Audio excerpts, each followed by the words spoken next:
In the 1980s, before wireless headphones existed and before Wi-Fi speakers were a thing, there was an audio port known as Toslink or SPDIF that's still present on modern devices. And it's got a secret. A simple modification that can be made to it that allows it to transmit audio completely wirelessly with zero latency and no compression. Something even state-of-the-art wireless protocols can only dream of. The key to this modification lies in the fact that it's an optical port.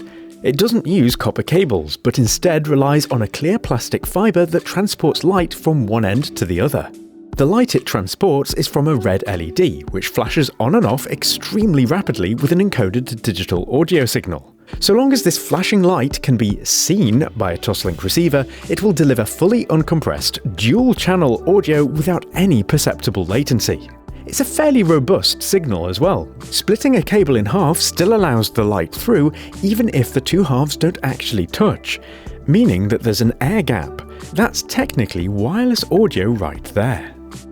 Now, seeing as all this cable does is constrain the light from the LED so that it's visible at the other end, would it be possible to get rid of it entirely if we replace the LED with a light source that doesn't diverge? Like that, say, from a laser diode. The light output from a laser diode barely diverges when compared to that of an LED, so an optical fibre isn't necessary to transport it long distances. It can just shine there all on its own.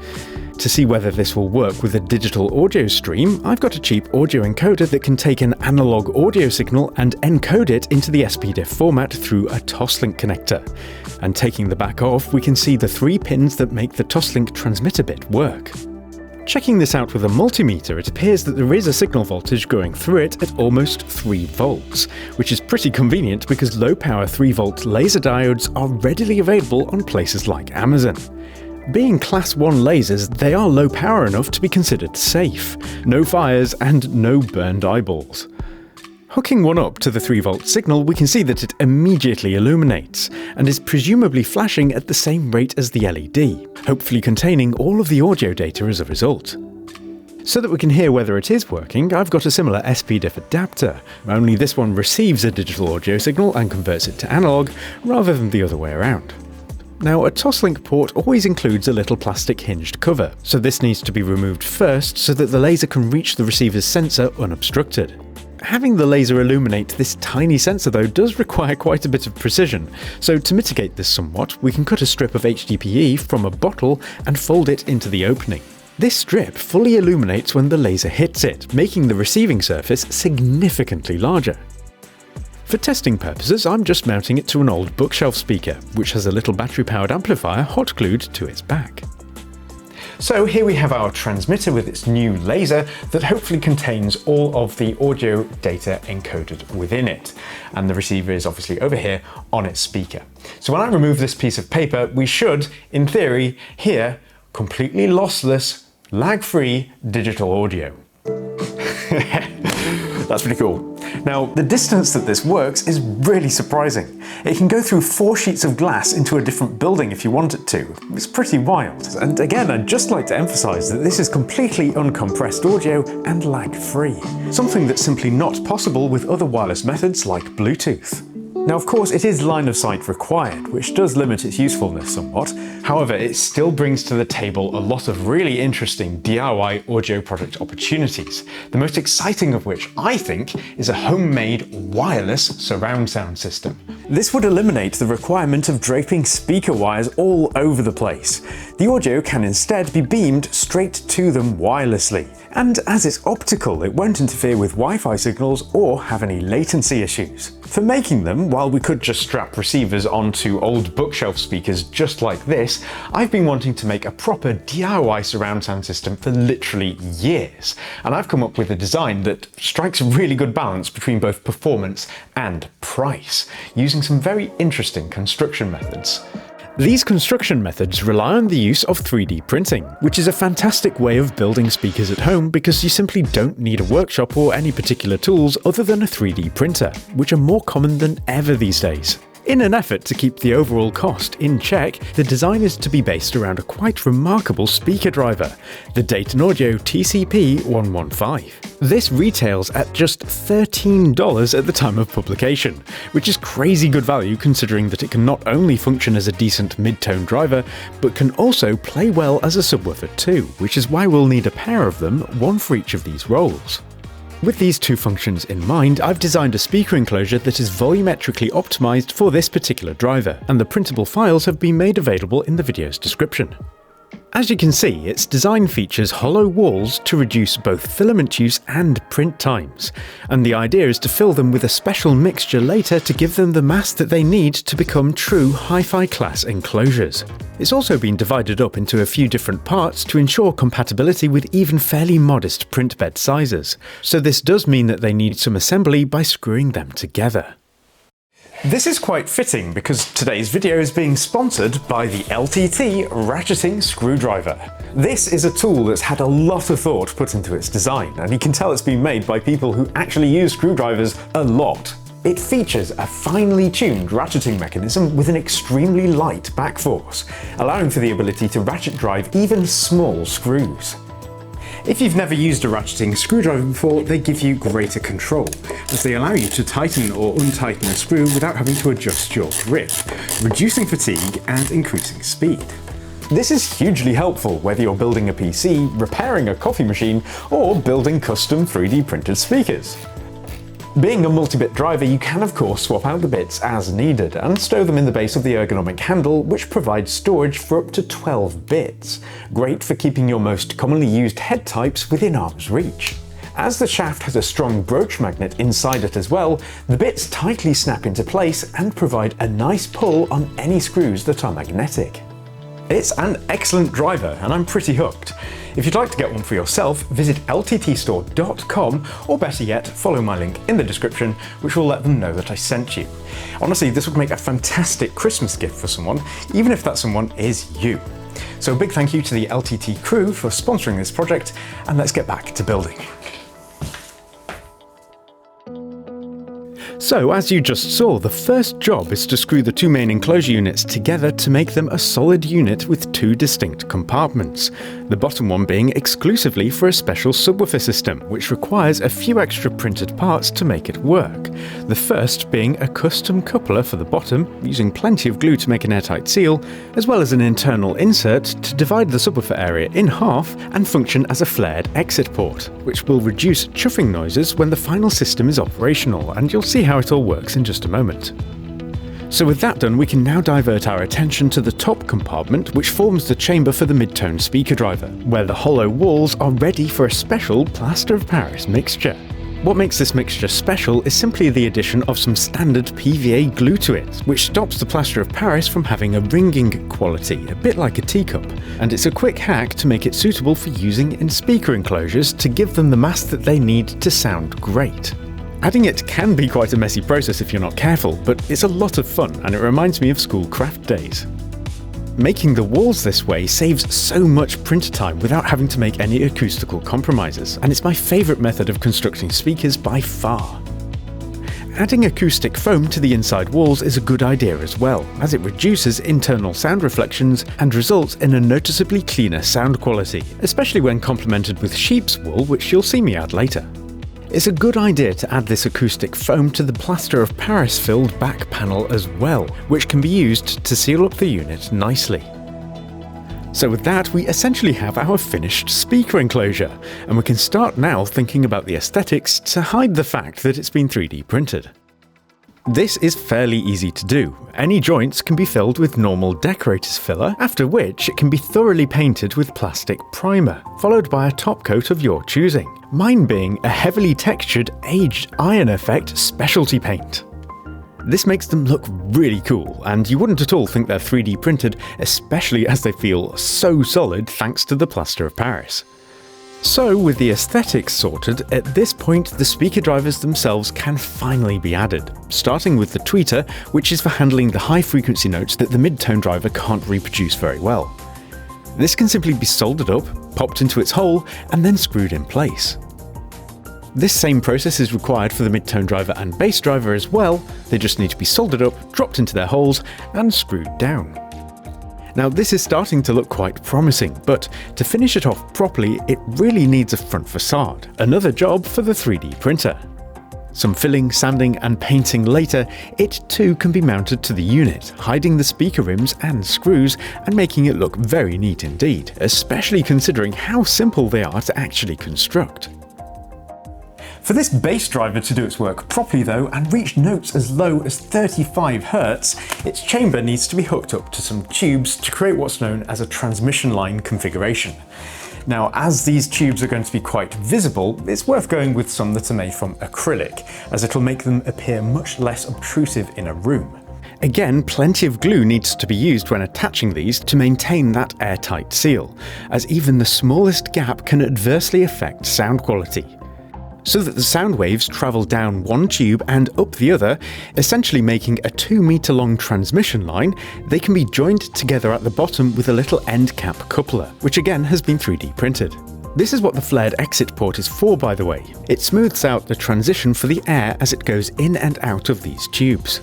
Once the glue has finally cured, you can see that while it can stand, it is a bit wobbly, but that's easily fixed by mounting it onto a wooden foot. I thought that this bamboo chopping board would look quite nice, but it really doesn't match the aesthetic, so I may just paint over it with the textured paint at a later date.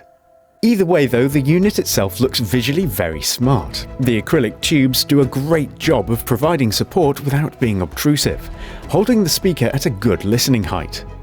What's particularly cool is that they provide a function as well, as the physical delay that they add to the bass driver's rear sound waves converts them into being complementary to its forward sound waves, providing low-frequency performance that doesn't feel like it should at all be possible given the size of the unit. Flat down to 35 Hz does approach dedicated subwoofer territory after all. Now the idea is to make 4 of these units for a surround sound setup. 2 for the front and 2 for the rear. But how are we going to focus our laser beams onto them so that they each receive their respective digital audio signal? Well, this is where a 5th speaker can come into play. You see, a surround sound system usually relies on a center channel for dialogue and important sound cues, so it's a perfect place from which we can propagate our laser signals from. Its design is very similar to our surround sound speakers, consisting of multiple parts that can be mounted together with glue and screws. One interesting difference, however, is that its entire perimeter walls are to be filled with our special plaster of Paris mixture, as the whole unit will be dedicated to mid-tone use without its own built-in subwoofer. This is because we're going to be sending these subwoofer frequencies to the 2 front surround sound speakers adjacent to it, which is a really efficient way of mixing it into the track. Again, after the usual finishing process, this makes for quite a nice enclosure, with the mid-tone driver taking centre stage. One thing though that you might be wondering is, where's the tweeter? Well, the idea is to have the tweeter mounted to its own little chamber on top. This isn't just an aesthetic choice, although it does look pretty cool, but is primarily a decision to keep the tweeter time-aligned with the mid-tone driver. You see, on many centre channels, the tweeter sits between 2 mid-tone woofers. Not a problem if you're sitting directly in front of it, but if anyone else is off-axis, they can be left in an interference trough, where important vocal frequencies dip in volume significantly. This happens because of the slight horizontal distance between the tweeter and woofers, which means that the sound waves from them won't always land at the listener at the same moment from an off-axis listening position, causing them to cancel out. This is why I've decided to have the tweeter mounted above the mid-tone driver, because it doesn't matter how far off axis you are, the sound from either speaker will arrive at you at the same moment, avoiding the interference trough. So either way, we have now got our center channel, and it's time to add the laser distribution system to it so that we can beam audio to our surround sound speakers. As you might expect, this is going to be based entirely around some small, cheap, analog-to-digital SP-diff Toslink converters. By soldering 4 of them up to a little terminal block, we essentially have a 4-channel laser distribution system, with the lasers sitting snugly in the 3D print. Before we can mount it in place though, we do need to do a bit of prep work on the center channel. You see, these Toslink converters don't do any amplification. That needs to be handled by a separate amplifier. The one I have here can sit within the chamber on the back, and be screwed in place and wired up to the speakers. To ensure that each speaker receives only the frequencies that they're best at reproducing, we'll be passing the signals through a little digital signal processor. This will allow us to program different response curves and frequency shelves to optimize for each driver, squeezing even more performance out of them. This too can be mounted onto its own block next to the amplifier and wired up to it, leaving one last area for the laser distribution block, which likewise can be mounted in place and wired up. All of these wires and circuit boards do of course look quite messy, but that's okay, as the intention is to cover them up with some back panels. As you can see, all of the connectors for the signal inputs have been angled downwards, and this saves a lot of space, as the intention is to actually have this center channel speaker mounted on some wall brackets above a TV, as this keeps it nicely out of the way, far away from the floor, in a good position to be heard clearly. Plugging in its power, we can see that the lasers are successfully firing at the ceiling. Now, these upward-firing lasers might seem like a bit of an odd design choice, seeing as we need the speakers around the room and not on the ceiling, but the idea is to actually use some little articulating mirrors to bounce the lasers to where we need them. These have been made from a few 3D printed parts, and as they can be adjusted in rotation and mirror angle, we can use them to direct the lasers wherever we want in a room, using more mirrors at the other end to bounce the lasers back down towards the speakers. The beauty of this is that the lasers are kept out of the way along the ceiling, so that their line of sight can never be broken by people walking in front of them, nor any of the alignments disturbed. It's a set it and forget it configuration, and it really is the only way that this wireless system makes any sense. So now that we have our lasers dotted around the room to approximately where we want our speakers to be, we need to enable the speakers to be able to decode the audio signal contained within. This, of course, is where the SPDIF Toslink receivers come into play, just like the standalone bookshelf demonstration earlier. Instead of going directly to an amplifier though, we'll be following the signal path with another digital signal processor, so that we can make sure that each of the 3 drivers within the surround sound units can get an optimized audio signal, which is particularly important for their built-in subwoofers. A perfect spot to mount these is the rear chamber on the back, where the space for the same style of amplifier were used for the center channel. Just like there, this powers each driver independently, receiving its input from the digital signal processor, which, as you can see, has been mounted onto a back panel. This allows the whole thing to be neatly closed up, with the Toslink receiver facing upwards on the back, ready to receive its laser signal. Having already set these up, our new wireless surround sound units can simply be slid in position so that the lasers hit the Toslink receivers, providing each one with lossless, lag-free audio that literally operates at light speed. Being powered speakers, they do of course need to be plugged into a wall socket, so they're not 100% wireless, but that's fine by me, as there are usually plenty of these to choose from around a room. Now, to get a surround sound signal to the center channel for it to then redistribute to the other speakers, we're going to be using one of these little surround sound extraction boxes. These are very low cost compared to a normal AV receiver, so are a perfect choice that plays a part in keeping the overall system cost down. You can use them to extract uncompressed surround sound from an HDMI connection, allowing the speakers to have uncompressed audio end to end, which is pretty neat for a wireless system. From my testing, it performs brilliantly. The audio is crisp and sharp and in sync with the TV's image, and the bass is sublime. The fact that each of the surround channels go down flat to 35 Hz without requiring a separate subwoofer makes the soundstage really enveloping, and it's so cinematic. And the surround sound effect you get from the rear channels at the back of the room really contributes as well. Now, the best bit is that using brand new parts, this entire setup costs about the same as a mid-range soundbar, which is incredibly good value for any surround sound speaker set, yet alone one that works wirelessly with 0 latency and no compression. Pretty cool. Now, I can hear some of you saying that, Matt, humans can hear down to 20 Hz. 35 Hz just isn't going to cut it for a cinematic experience. Well, I've got you covered. Now, this is somewhat experimental, but according to my calculations, we can use a 3-meter long PVC pipe to hit these low notes using another transmission line configuration.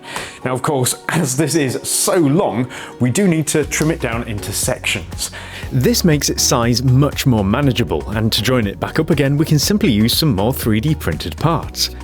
As the plan is to use 2 TCP115 drivers coupled together with it, there'll be a lot of air movement to contend with, so it too needs a flared exit port to reduce chuffing noises, just like on the main surround sound speakers. Now, this is admittedly incredibly ugly, which is why it's to be considered a bonus rather than a completed project item, but as it's slim enough to slide behind a TV, it can't be seen anyway, so it doesn't matter too much. Now, the amplifier used in the center channel speaker has 2 spare channels, so these can be used to power each individual driver with the appropriate subwoofer frequencies. Right now it's playing a 25Hz test tone. You probably need headphones to hear it at all, but it's really deep. It feels like there's a standing wave from a car outside or something. It's kind of crazy. You can feel it in your chest. That's wild. We got snowmen!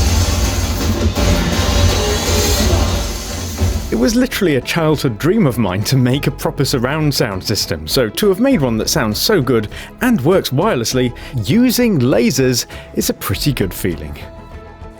Don't forget that if you'd like to build a set of these speakers for yourself, you can find the printable files for them in the video's description, along with a link to the LTT ratcheting screwdriver if you'd like to buy one to help you construct them. But other than that, I'm Matt, you've been watching DIY Perks, and I hope to see you next time. Goodbye for now.